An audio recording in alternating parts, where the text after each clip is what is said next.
Alright, so in this video I'm going to walk you through my capturing, editing, and exporting workflow. This is basically how I make every one of my Cities Skylines videos.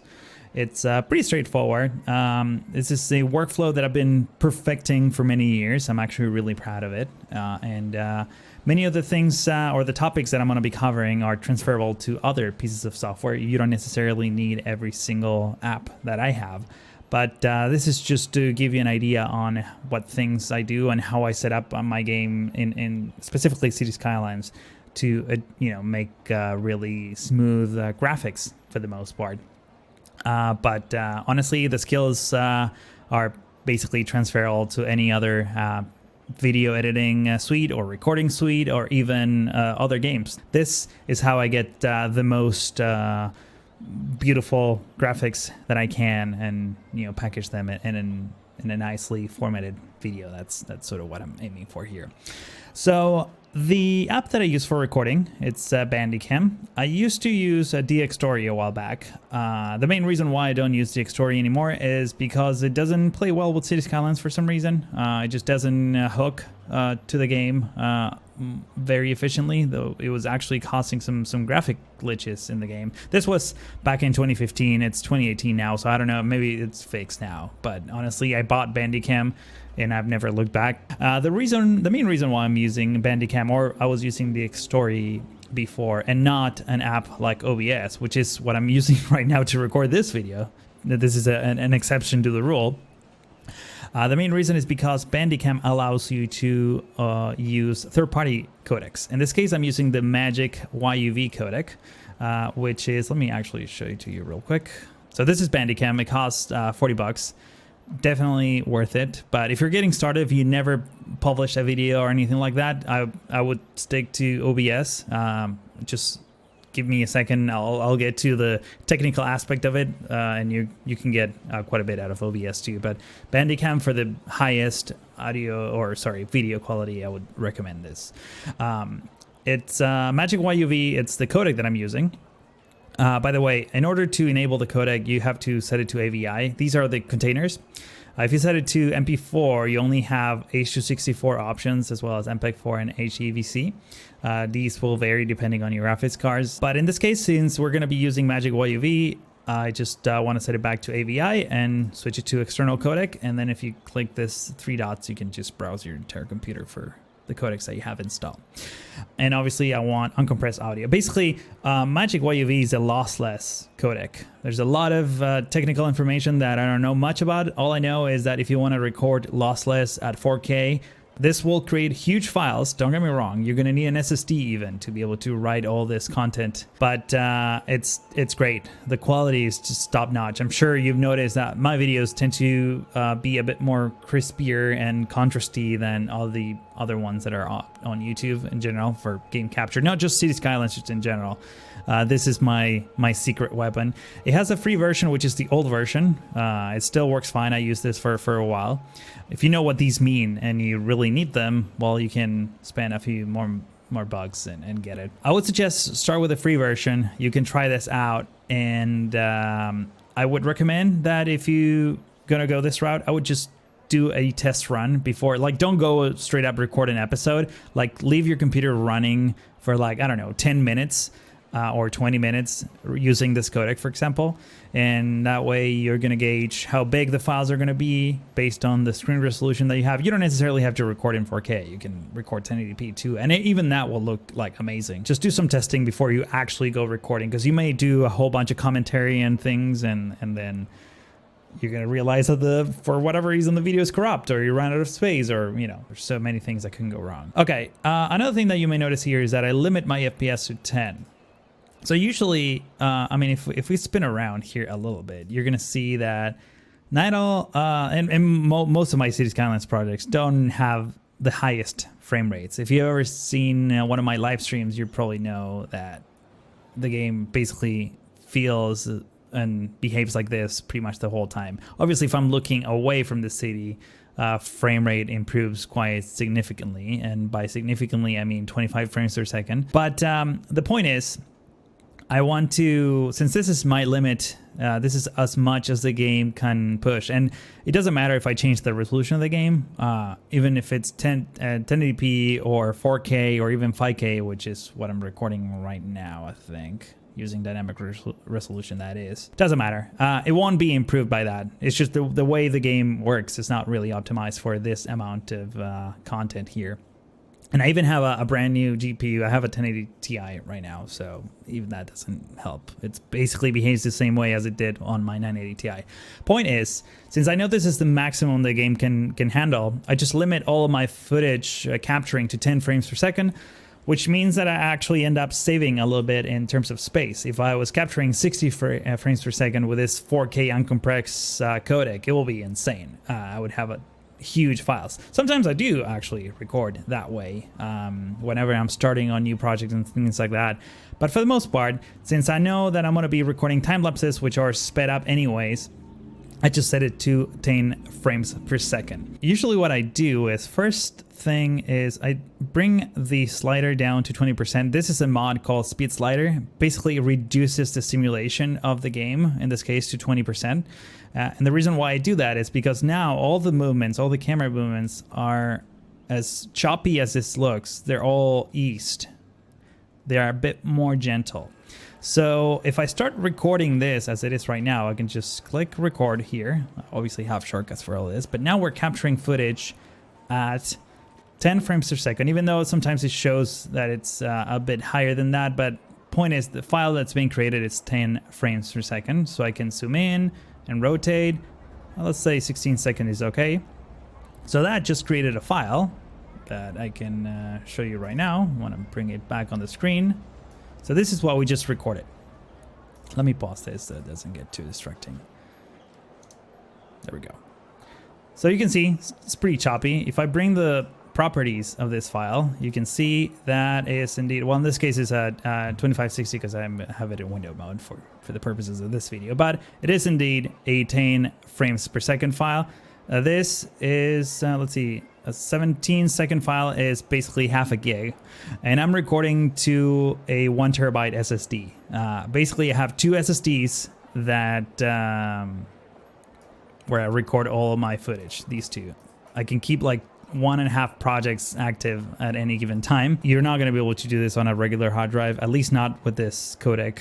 You might be able to get away with H.264 or MP4. I think it's worth it. I don't keep, I don't keep my raw files at all stored. Once I'm done with the final video, I just deleted everything. I don't care. But the point is, since I know I'm going to speed this up by 6 times, I already kind of did the math, and that's fast enough that people can actually watch the videos that are reasonable and like sort of follow what's happening. If I was any higher than that, it's like way too quick that people start complaining in the comments. So if I click play now and I speed it up in this app that I have, video player, you can see how like everything is sort of smooth suddenly. The whole point of what we're trying to do here is to like capture at a smaller frame rate and simulation speed, and then speed it up in post-production. That's basically what we're doing. Here, let me show you. Have the raw footage for Night Owl episode 15, in case you were wondering. Let's actually go to time-lapse, and I'll explain my folder structure in a second, but I think, for example, this one is a 30 gig file that is 10 minutes. It's a minute long file. So let's bring that back up. And now we can speed it up. Now it's by 2 times, 4 times. Let's do it 4 times for now. So this, it's what's happening. You can see how, even though everything is pretty fast, you can still sort of follow what's happening. So this is why I set it up this way, like I was saying a second ago. Let me see if I'm actually moving the camera a little bit. Yeah, there you go. And this is playing it live off of my hard drive. Once we put this into a video editor, it's actually going to look a little bit nicer once we do the final output, that is. Right now it's drawing a lot of, here, let's bring this up. Yeah, it's using 40% of the bandwidth of my hard drive E in this case. If I go 8 times, you're going to see, yeah, it's using 472 or 82. Well, it's kind of fluctuating, but like almost 500 megabits per second worth of data transfer. So that's why you basically need an SSD as opposed to a regular hard drive when you're doing this stuff. All right, so let's say you start working on this map or on this saving. Let's say we want to build something in this triangle, right? That's the whole point of the episode. So what I'm going to do usually is like I start recording and then I start working on things. So let's get rid of these two buildings, for example. Sure, why not? Blah, blah, blah. We need to, I don't know, let's grab Surface Painter, paint some surfaces here. Oh, I didn't actually quite like that, so I'm going to stop my recording. And I already have that clip that you just saw. I can bring it back up. It's should be this one right here, if I'm not mistaken. So we have this clip right here where I deleted the file, the two buildings, sorry, and I started putting down Surface Painter. Let's say I had to repeat this over and over again, or this is such a tedious process that takes forever. What I usually do is I just cut the recording and then continue doing the work off camera at this point. I'm not recording anything, just painting everything in Surface Painter. And then right as I'm about to complete this task, for example, let's say it's a longer task. This is obviously a bit too quick. I would include the whole thing in a time lapse. So in this case, let's assume it's a long task and I just want to show like the final touches of this before I just move on to the next thing. So I record again, finish painting, zoom out so that people can see what I just done, and then stop recording. So now we have two clips. One where I began working on this thing. Let me speed it up a bit so you can see what I did. Painted a little bit of that. And then the next one, finishing it up. So by doing this, I'm basically making all of my edits live on camera. So when the time comes to edit this footage, all I have to do is just dump all of these files one after the other and then put them in a timeline and the edits are done. I don't have to basically cut anything ever. I'm basically doing all my edits as I go. I know some people tend to record like 2-3 hours straight up and then go into Premiere and just chop them up. That's another way to do it. Honestly, I feel like that's a huge waste of time.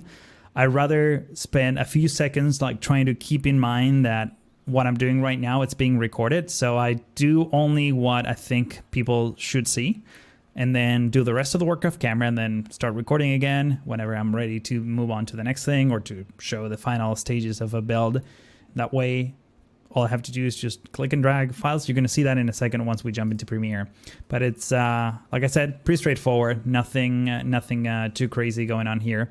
That is for recording time lapses, that is. So let me switch back to my folder structure. So usually what I do before I start anything, honestly, I'm getting kind of ahead of myself, but it's just sort of following the natural progression of how things work in here. So I would create a folder. In this case, I don't have anything else but this night owl folder. These are all like Windows empty folders because I have hidden files shown. So I create, in this case, night owl episode 15. And inside, I always create the same 3 folders: intro, time lapse, and outro. And I put numbers to it so that they're not alphabetized. Actually, that's not a word. They're not sorted in alphabetical order, I guess that's what I'm trying to say. So I want intro always to be the first one, time lapse and outro in that order. Intro I can show you. These are some cinematics that I just captured. This was like a couple days ago, but if I speed it up 8 times, which is actually a little bit faster than what it would be in the game itself, you can see how it's kind of struggling with the file as it is that big, but this is just one of the cinematics. These are all basically cinematics. I can show you real quick. Speed it up 4 times, and you can see how suddenly it becomes smooth, and you can kind of get a glimpse of what the project looks like so far. I tend to include these super wide shots at the beginning of the episode. That way the viewers, which I'm guessing many of you are viewers at this point if you're watching this, they just have an idea on where I'm going to be building things instead of just focusing on like a corner of the map that nobody really knows where it is. I just want to give you some context to where we're going to be focusing the efforts of this episode. And then after that, I just simply zoom in and start working. So cinematics, this is another typical question that many people struggle with. So with cinematics, what I usually do is, well, you're obviously going to need cinematic camera extended. And I'm going to walk you through how to set this up in just a second. At this point, when I'm recording cinematics, I bring this back up to 100%. I rather control all of my frame rate and duration settings from here instead of the speed slider. If we go, let me switch back to intro. So all I did here is the output folder. I just switch it back to intro, nothing too crazy. And usually what I do is set an autocomplete recording. What this means is, let's set it to, for example, 1 minute. 1 minute is okay. What this does is it starts a timer when I hit record. It goes for a minute, and then I can choose what happens next. In this case, it says do nothing, which means like it will just stop, and that's what it will happen. If you say start a new recording, which is something that I use during time lapses, I usually, when I'm recording time lapses, I set it to start new recording, and I switch this to like 10 minutes, which means that if I'm recording a whole hour, this will create automatically 6 videos of 10 minutes each, one after the other, seamless. You're not going to notice any difference between them. I do this so that I have smaller files in general, instead of having one giant file in case I need to go edit anything at all. It's slightly easier to have things chopped down this way. And sometimes older versions of the MagicYUV codec, if you record it longer than, I think it was like 10-20 minutes or something like that, it would sort of corrupt the file. I haven't experienced that in a couple of years, but you know, it's just like force of habit. I'm already used to doing it this way, so I did it this way, but you don't necessarily have to do this specific way. I don't know if you can set out timers though with OBS, for example. I don't think that's a feature that they allow, which is another main reason why I use Bandicam, because it does save a lot of time. So in this case, for cinematics, let's switch it back to do nothing, set it to 1 minute, and let's make some cinematics. Let's actually change the time of the day to something that's a little bit brighter. There we go, so we can see what we're doing. So let's say we're gonna do some beautiful cinematics of this empty parking lot. So first things you want to do is add a entry point. So this basically is our first point, and let's say we want to animate to this point. So we click plus again. So now there's an animation. If I click play, you can see how it animates between the 2 points. But that was too fast and choppy too. So one thing you do, or one thing I'm going to do first, is limit the frame rate. In this case, like I said, to 10 frames per second. And since we're recording 1 minute, that will give us, if I'm not mistaken, a 10-second clip. Another thing that I do a lot is disable the easing. This column is easing. By default, you're going to notice that if I hit play, it starts slow, it ramps up the speed, and then it slows down as it reaches the outro point. I usually don't record that. So you see the difference. You see how like it starts at the same speed and it's constant throughout the clip. That's what I usually like. I feel like if I'm editing clips all after one another in the editing part of this flow, it just doesn't look great if the clips sort of speed up and then slow down. It's just much more cohesive, and they follow the music or the montage of the music much better this way. But sometimes I do switch it. It's rare, but it happens. One thing we want is to hide the UI during playback, because usually cinematics I don't really care for the UI. And since I'm always paused, I just want to unpause the game when I'm recording. So if I click play, you can see that the UI disappeared and the vehicle started moving. Now, these are the duration speeds. There's a delay. If we want to induce a delay, I never bother dealing with this. And this is the FOV. FOV is like how you see the game. A lower FOV will make it look like SimCity 4, like this is basically an isometric camera. And an FOV of 120 will make it look like Quake 3 Arena, which is, it could work for certain things, but I rarely use it. So the default is 90, and that's what I'm going to keep. So I have my 2 points. They're already recorded. Let's say I didn't like this and I wanted to like start maybe looking like this. All I have to do is, instead of deleting this and creating a new one, you just click on this 0, which is recapture the camera point. So now 0.0 is that one. If I click play, you see how it starts from that one and it animates all the way to that one. All right, so we have 1 minute for autocomplete recording, and let's set it that way. So usually, because there's like a delay between the game and the recording capture, I tend to set it to 61 seconds. These are seconds, so 60 seconds in 1 minute. I just add an extra second for the animation, which means that the recording, even if I don't make it, if I don't record immediately at the same time as I start playing the camera, I don't run the risk of the UI appearing at the end. So let me give you a dumb example here. I have a shortcut here, so I'm now going to go and click this. I'm just going to hit play and immediately going to start recording as fast as I can using my shortcut. So pay attention to this. It's going to turn red when I start recording, and it's going to stop immediately after the 1 minute mark stops. And you can look at the clock over here. All right, let's go. 3, 2, 1, go. So now it's recording. It's going to take about a minute. You can see that the vehicle is animated. The UI has disappeared. This is generating the file. This tells me how much space I have in this hard drive. So basically, I'm using half a terabyte. Each episode of Night Owl, just so you know, takes about half a terabyte, and that's a 16 to 20 minute episode in general.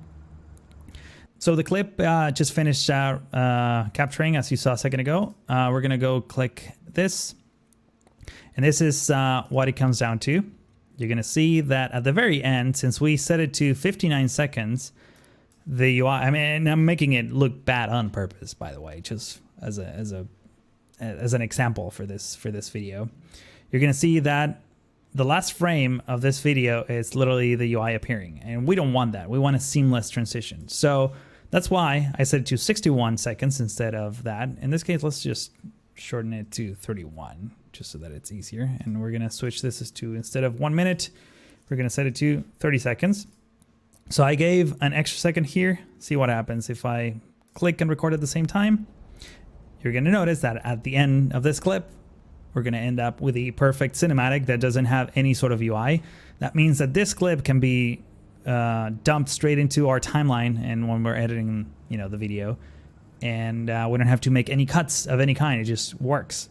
And that's basically the whole point of this. All right, pay attention to this stop clock. It's going to say 29, 30. It's going to stop. Cinematic is going to continue for another half a second, and then it's going to stop too. And then we end up with a clip that looks like this. You're going to see that there's not going to be any UI at the end of this cinematic. It's pretty straightforward. Boom, done. That's basically cinematics in a nutshell. So all I have to do now is just record a whole bunch of these tiny clips.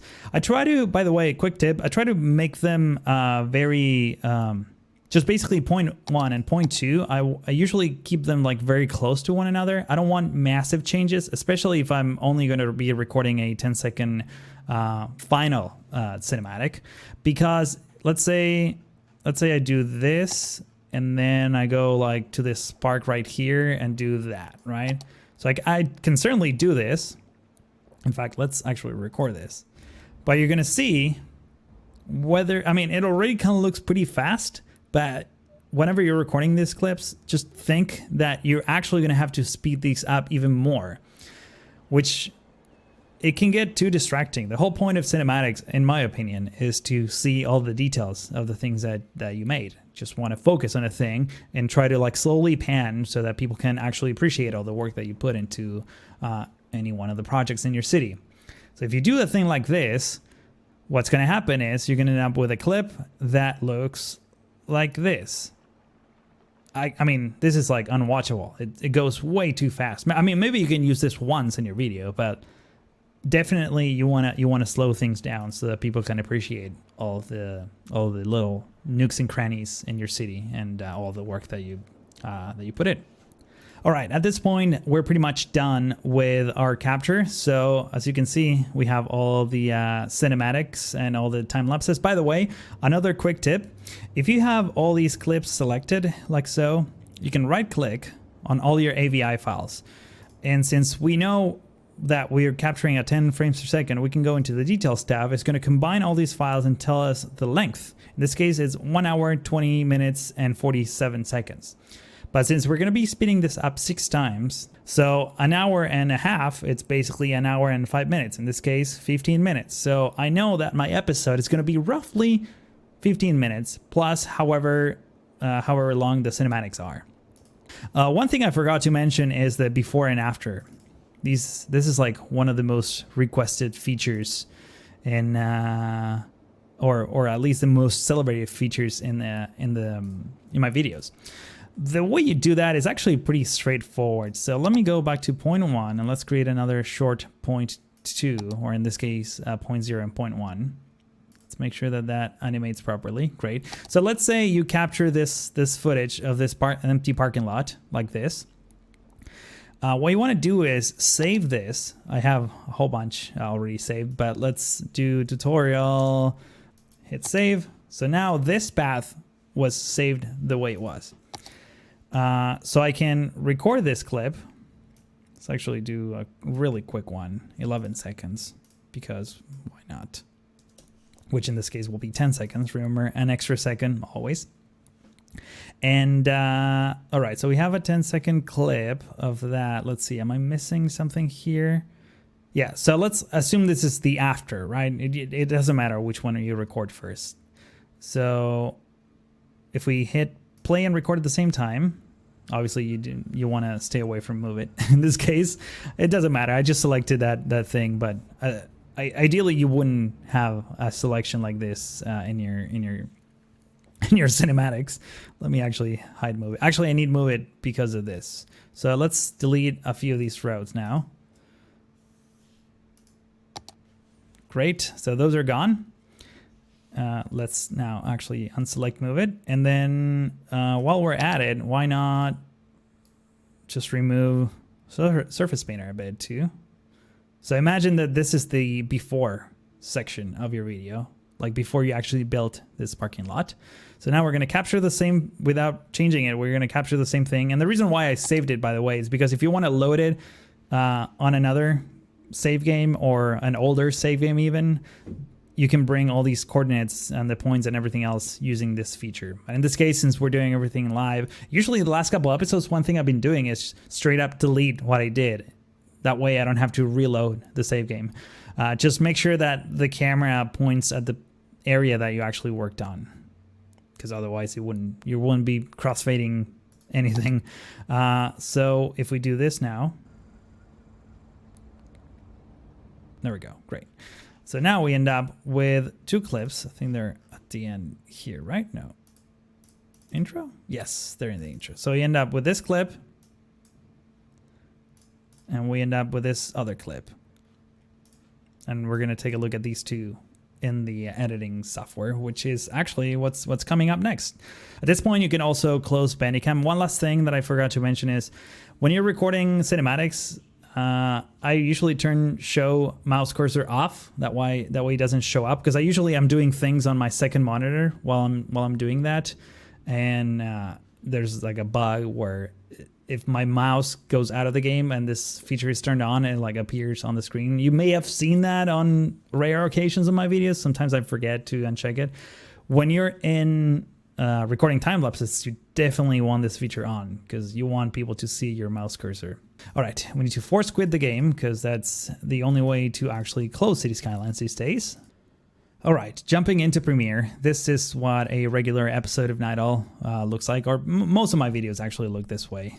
The first 2 layers, I already kind of covered this on another video. I'm going to include a link in the description, but it's basically my design and I think it's called, what is it called? Design process and high-level workflow. Here, let me pull it up so you can see it.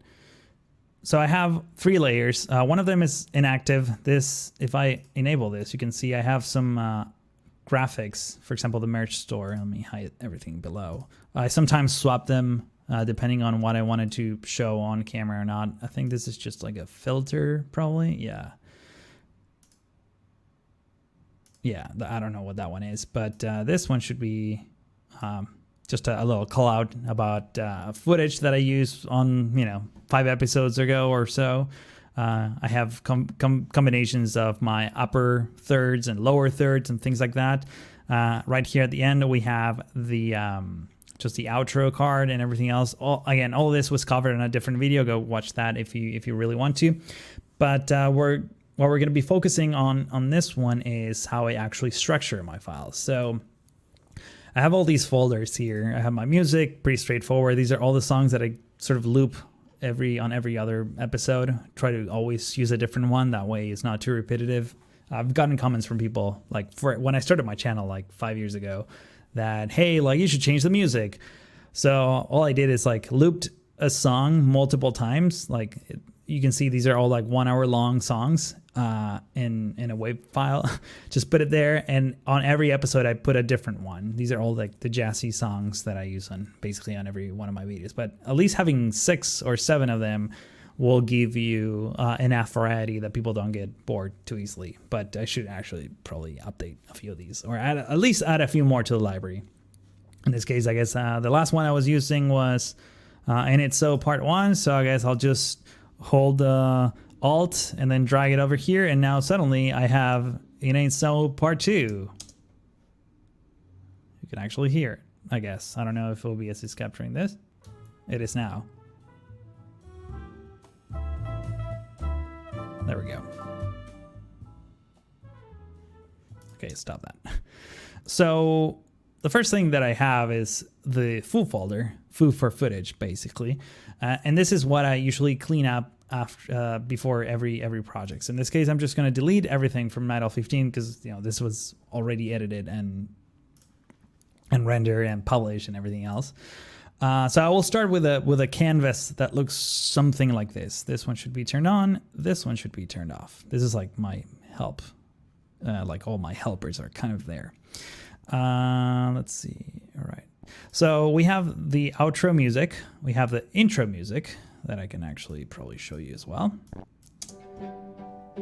So you can see how this works.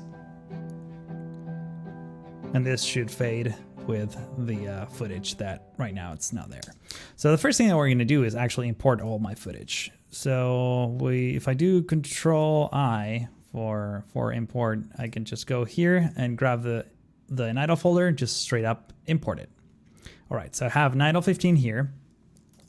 And if I open up the first folder, you're going to see that all the files clearly say 10 frames per second. So literally the first thing I do is right click, modify, interpret footage, and that should bring this window.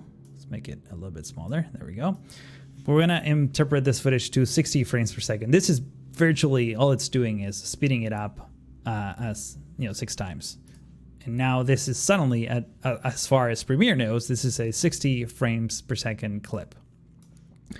You can drag the 10 frames per second clip and just speed it up, but I feel like this is more accurate and I don't even have to think about it. All I have to do is just do that, and now I have a clip that plays like this. Obviously it's a little choppy because Premiere doesn't like high resolution files, especially when it comes from weird codecs, but the frame rate here is going to improve in just a second. It just takes a little bit to sort of fill up the buffer.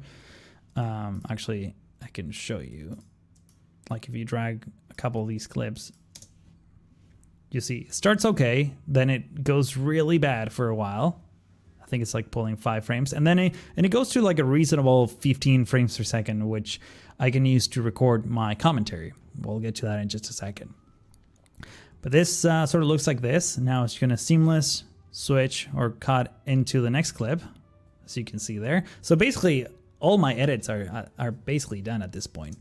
Let me zoom back. I rarely use this zoom feature. I don't know why I'm using it today, but it's actually creating a lot of confusion. So these were the first 3 clips that we actually properly record during an episode. So you can see how it transitions into that.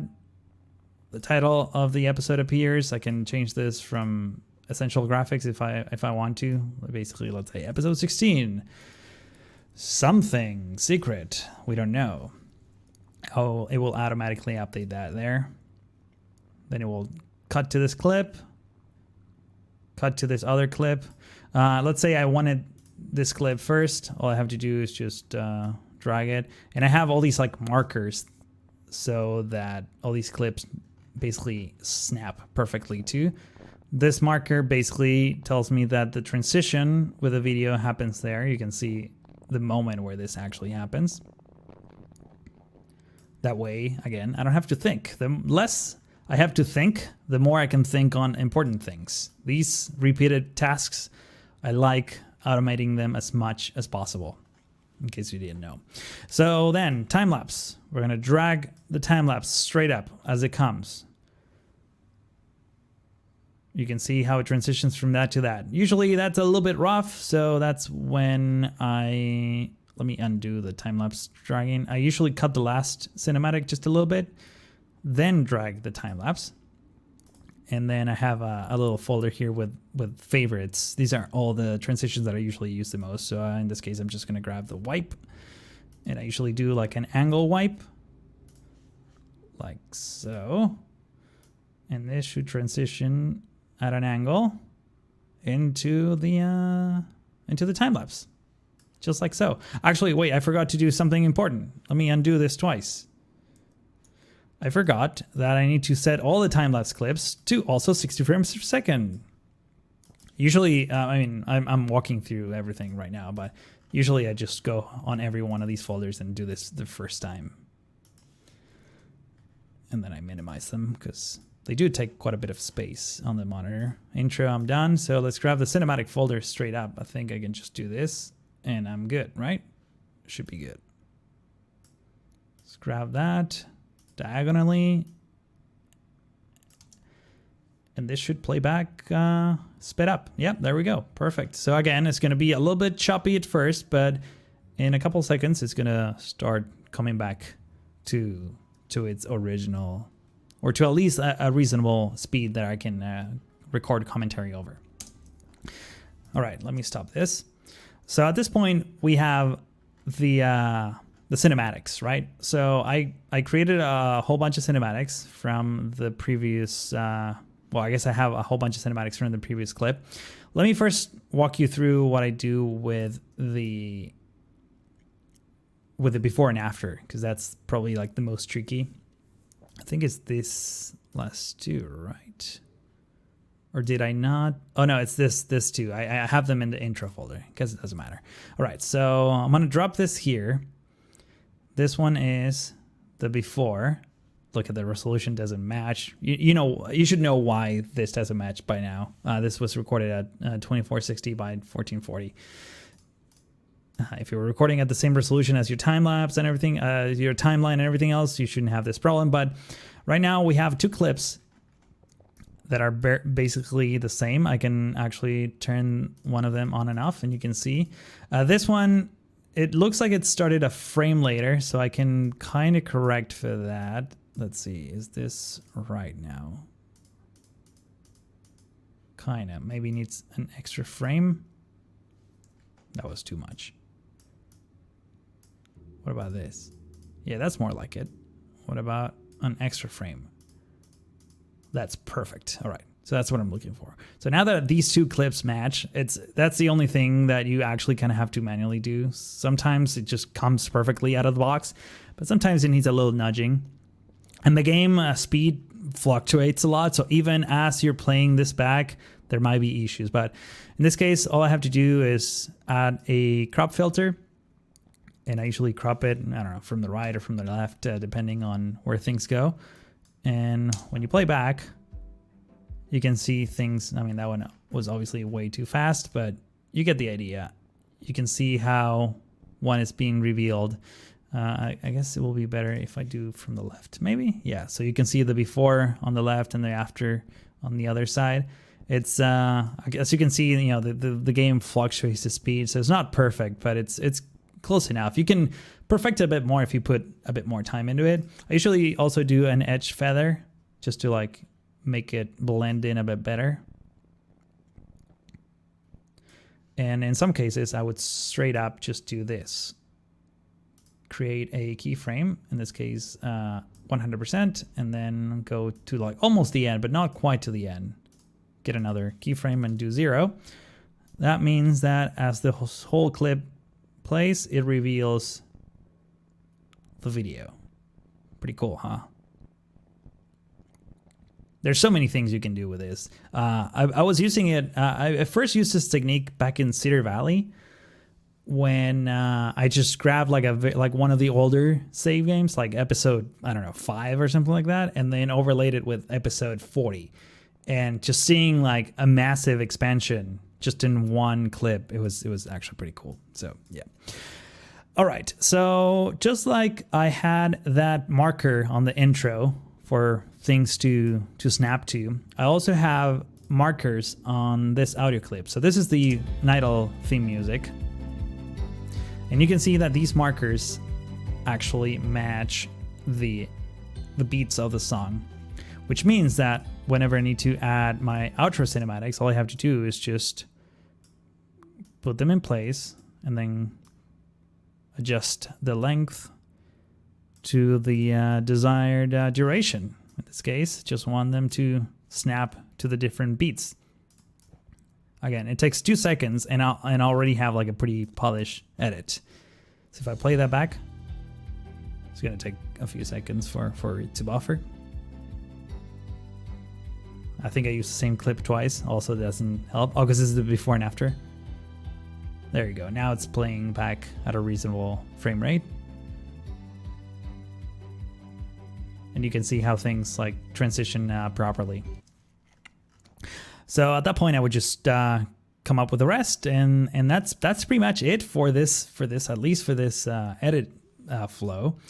Once I have my edit entirely, let's say I have all my time lapse here, what I would do is I open up Adobe Audition. In this case, I've been using Audition, dude, since like the early 2000s. It used to be called Cool Edit Pro 96. That's the first version of Audition I used to use. It wasn't even Adobe's at that point. It was just Cool Edit. Adobe bought them at some point, and I've always used this app. I love it. It's the coolest thing. But you can use Audacity too. It's fine. All I have to do now is just create a new track, and this is me recording my own voice. So I will maybe. Obviously, in my case, I would have this be on the second monitor, but in order just to show you, this is what I do. Just play it back.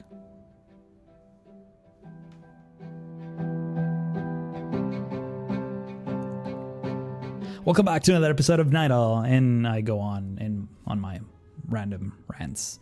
Again, the video is kind of choppy, but as as long as the speed is constant, then I can just start adding my commentary over it. This is, I don't know, this is kind of not being updated as fast as possible, probably because I'm recording my screen on top of everything, but you get the point.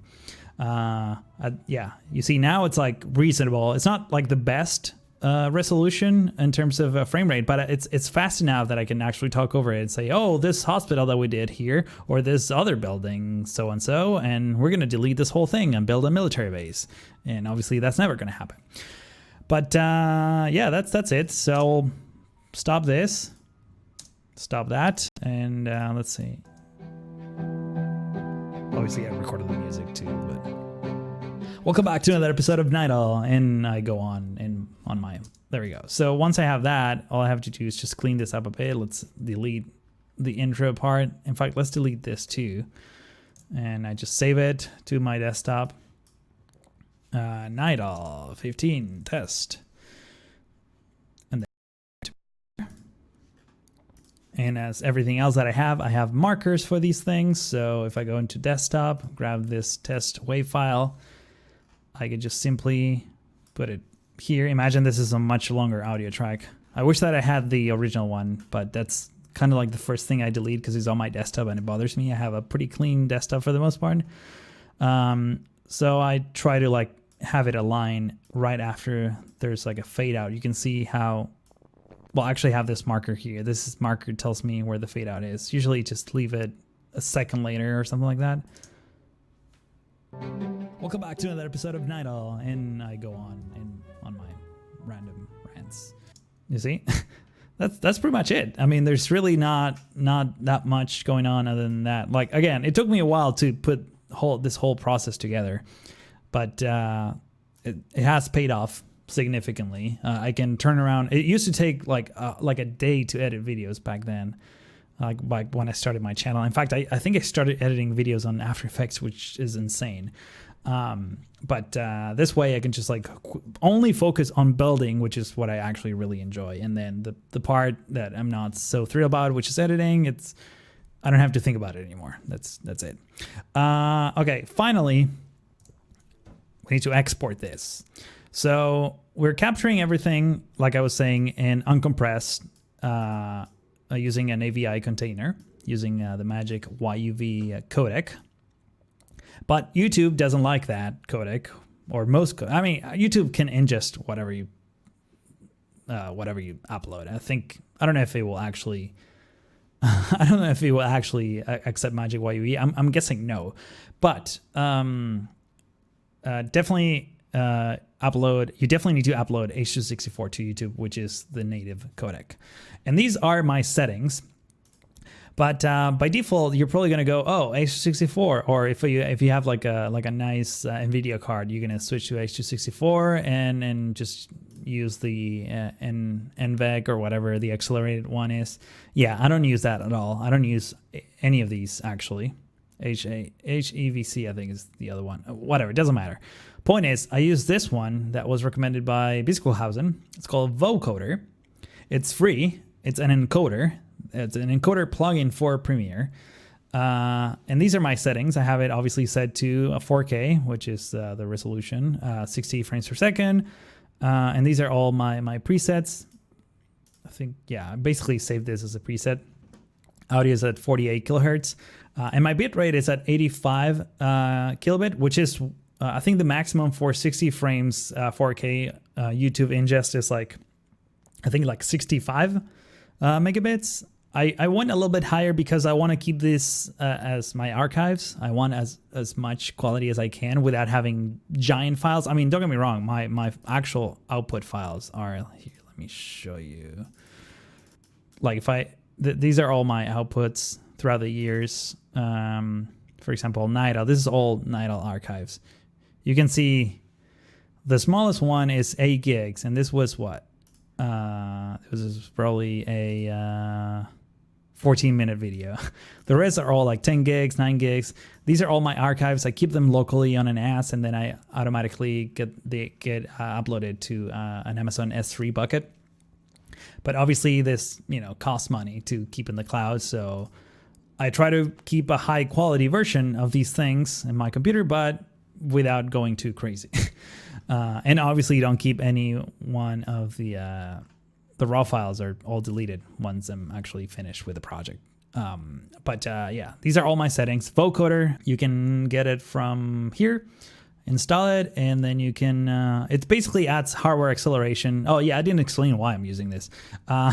It adds a little bit of hardware acceleration to Media Encoder, or you can even just export out of Premiere. This basically cut my rendering times, which used to take like 3 hours, into like just a little bit under an hour, which is a lot in terms of savings of time.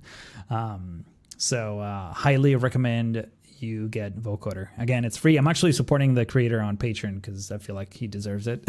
Okay, I think that's it. I tried, hopefully I didn't rant too much. This is probably gonna be like a 1 hour video, but yeah, I try to cover everything that I do and why I do it, and I'm sure I'm missing anything, but you can ask me in the comments down below. If you're watching this video like way in the future, and by way in the future I mean like weeks after it's been released, I probably won't be checking the comments all that much. But if you really have an urgent question, feel free to email me at hello@stricttoaster.com, or just find me on Twitter, twitter.com/stricttoaster. I'm pretty active there, so you'll get a response from me like within a day or so at the most. But yeah, hopefully this information was clear. I'm going to include links to everything that I talked about in the description of this video as well. That way you can check that out. Probably going to add it, or at this point you probably saw if I added timestamps to this video or not. I probably will, just to make it easier to find things in the future. But yeah, that's all for now. Thank you so much for watching. Please give this video a like if it was useful. And don't forget to subscribe to my main channel, youtube.com/stricttoaster. This is sort of my playground sort of channel. Like whatever doesn't quite fit on my main channel will end up on this one, at least for now, until I figure something out. But yeah, make sure to subscribe to this one if you want random things that are not necessarily scheduled or planned. Yeah, that's all for now. Thank you so much for watching, and hope to see you in the next one.